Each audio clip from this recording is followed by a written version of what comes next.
Good morning, students. Dear students, today we will begin with the lecture number 2, the chapter number 5, quality. Okay, so on page number 75, today we are learning they get it all. He said they ate it by advertisement. So Mr. Gessler and his brother was not giving any advertisement, but other people, other shopkeepers, through the advertisement they were earning more. Not by work. They take it away from us who love our boots. It goes to this recently. I have no work. So Mr. Gessler very with a lot of pain he is telling that he has not work because nobody is loving their boots and they have no work now. Every year I get less, you will see. So every year they are getting a less money. And looking at this lion's face, I saw things I had never noticed before, bitter things and bitter struggle, and what a lot of grey hairs there seemed suddenly in his red beard. So everything was very painful for Mr. Gessler because other people were through the advertisement they were earning more, but this Mr. Gessler and his brother was earning very less.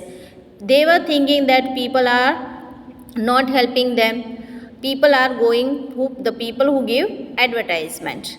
As best I could explain the circumstances of those ill-omened boots, but his face and voice made so deep an impression that during the next few minutes I ordered many pairs. They lasted longer than ever, and I was not able to go to him for nearly 2 years. Okay, so as soon as hearing the lot of pain of Mr. Gessler, the author ordered nearly a few pair of boots to make him in order that he will earn little more money.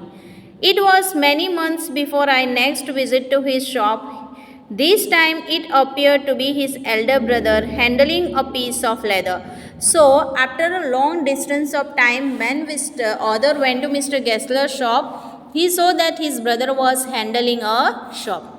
Well, Mr. Gessler, I said, how are you? Here he come closer and peered at me.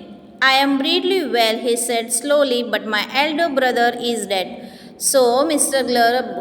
Gessler's brother was there, his elder brother handling a piece of leather, so he was there.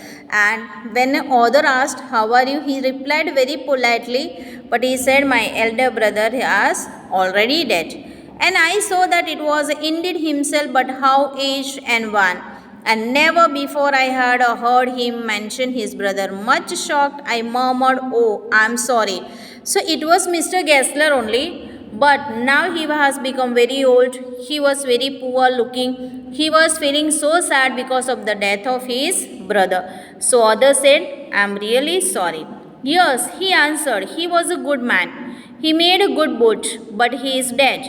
And he touched the top of his head, where the hair had suddenly gone as thin as it had been on that of his poor brother, to indicate, I suppose, the cause of his death. Do you want any boots?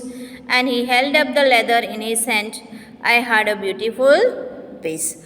Okay, so Mr. Gessler is asking to the author, do you want any pair of shoes? If you want, I shall make it for you. And a beautiful piece of leather was in his hand, so he could not control, and he asked him to make one pair of boots for him. I ordered several pairs. It was a very long before they came, but they were better than ever. One simply could not wear them out, and soon after that I went abroad. So when I purchased many pair of shoes, I could not wear it, and after that I went to abroad. So it is still with me. It was over a year before I was again in London. So other was after 1 year again he was in London, and let's see what happens there. And the first shop I went to was my old friends. I had left a man of 60. I came back to one of 75, pinched and worn, who genuinely this time did not at first know me. So last time I had left my friend, I means Mr. Gessler. He was just some 60, age of 60, but now it is a 75, is a very old man. Do you want any boots? He said. I can make them quickly. It is a silk time. I answered, please, please, I want boots all around, every kind. So seeing the Mr. Gessler, I said, oh, I want a boot of every kind.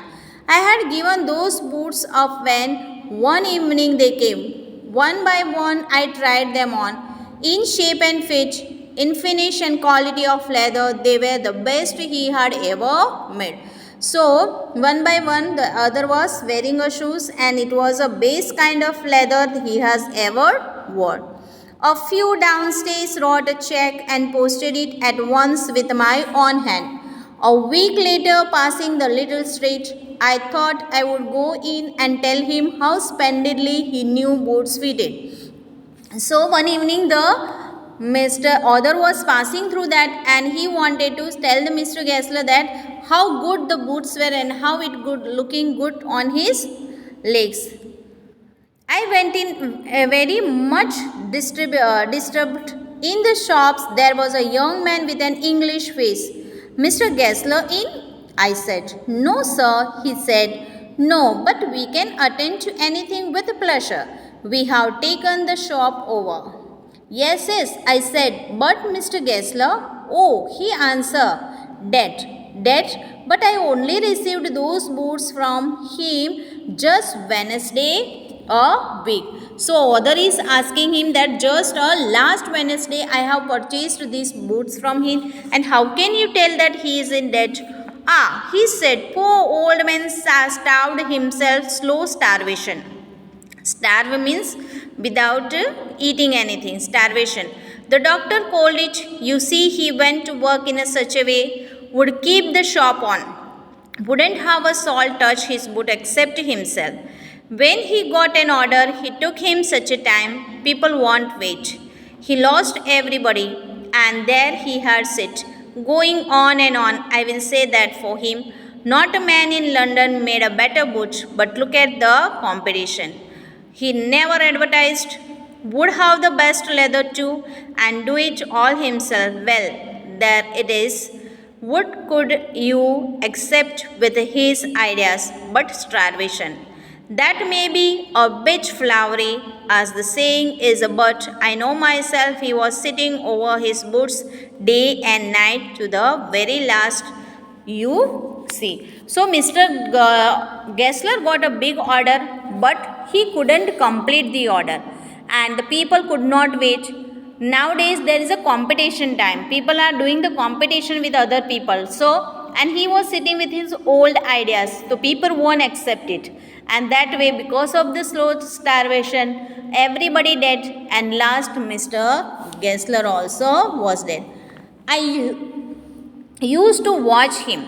Never gave himself time to eat. Never had a penny in the house. All went in rent and leather. How he lived so long, I don't know. He regularly let his fire go out.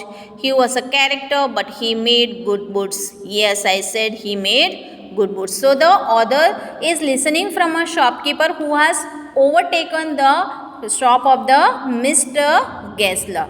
So he was telling that he was a good man, good person. He solved many things. Okay, he was a good person who has made a good boots, and like him, never a person has made a good boots like.